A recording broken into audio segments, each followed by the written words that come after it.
जब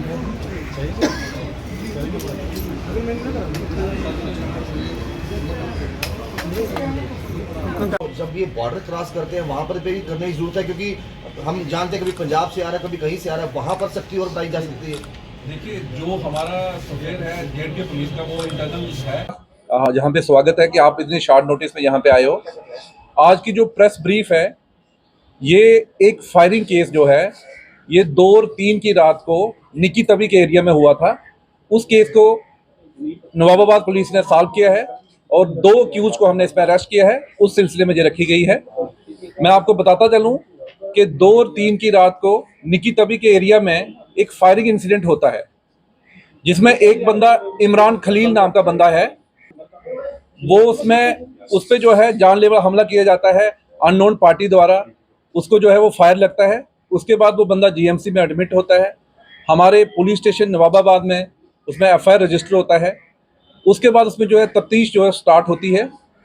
उसमें हम जो है 4-5 टीम जो है वो कॉन्स्टिट्यूट करते हैं। एक जो है सीसीटीवी की फुटेज को खंगालती है और कुछ जो है वो हमारी जो टेक्निकल एनालिसिस है, सीडीआर एनालिसिस करती है, और कुछ हम जो वहाँ के निकी तवी एरिया के कुछ सस्पेक्ट्स हैं उनको हम राउंड अप करते हैं। और उसी बीच हमें एक लीड मिलती है कि उस रात को कोई लेट नाइट में एक ब्लैक कलर की क्रेटा जो है उस एरिया से गई है। तो उसके बाद हमने जो है अपनी जो जीरोइंग जो है वो ब्लैक क्रेटा पे कर रखी। तो 10 तारीख को हमने एक नाका लगाया था टी जंक्शन पे, 4th ब्रिज पे। तो वहाँ पे हम एक क्रेटा जो है उसको रोकते हैं और उसमें जब चेकिंग की जाती है तो उसमें हमें 2 बंदे जो सस्पिशियस मिलते हैं। उनकी जब सर्च बामन लाई जाती है तो उनकी सर्च में हमें 18 ग्राम जो चिट्टा जो है दोनों की पर्सनल सर्च में जो है उनकी पोजीशन से मिलता है। उसके बाद इसमें जो है एनडीपीएस एक्ट में एक अलग एफआईआर जो है वो लगता है। जब इन दोनों सस्पेक्ट की जो है इनकी जब पूछताछ बामन लाई जाती है तो उन्होंने इंटेरोगेशन में ये बताया है कि जो 2 और 3 तारीख की रात को जो फायरिंग इंसिडेंट हुआ था, ये इन लोगों ने ही सर अंजाम दिया था। तो उसके बाद हमने इनसे पूछा कि आपने कौन सा वेपन जो इसमें इस्तेमाल हुआ था। इनकी जो है डिस्क्लोजर पे हमने जो आप देख रहे हैं ये पिस्टल और इसके साथ जो 16 राउंड्स जो हैं वो हमने रिकवर किए हैं इनके घर से, इनके डिस्क्लोजर पे। तो मैं आपको थोड़ा सा बैकग्राउंड बताता चलूं कि ये जो 2 बंदे हैं इसमें, एक का नाम मोहम्मद हुसैन खटाना है और एक का नाम मोहम्मद रमज़ान है। ये दोनों लोग जो इसमें अक्यूज्ड हैं, जो इस फायरिंग केस में भी इन्वॉल्व थे और जो एनडीपीएस के साथ भी पकड़े गए हैं, ये दोनों जो है रघुड़ा के रहने वाले हैं। और इन दोनों के डिस्क्लोजर पे हमने ये रिकवरी की है।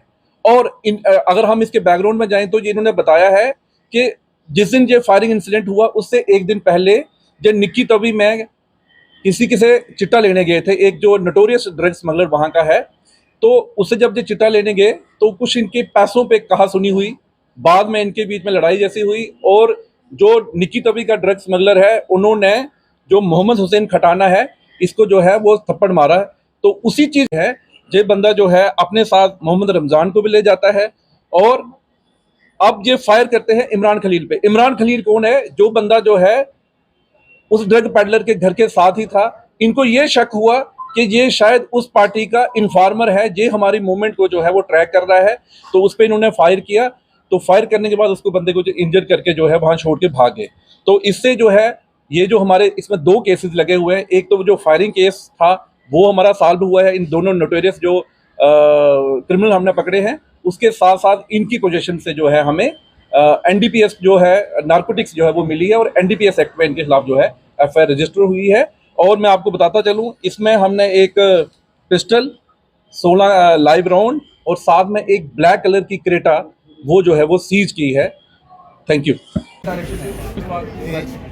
जो भी लोग मतलब उनके खिलाफ जो आपको आने वाले दिनों में देखने को मिलेंगे उधर विद फॉर्म है। कोई टेरर लिंक तो नहीं रखा इनका एस्टैब्लिश हुआ, कोई टेरर लिंक? नहीं ऐसा कुछ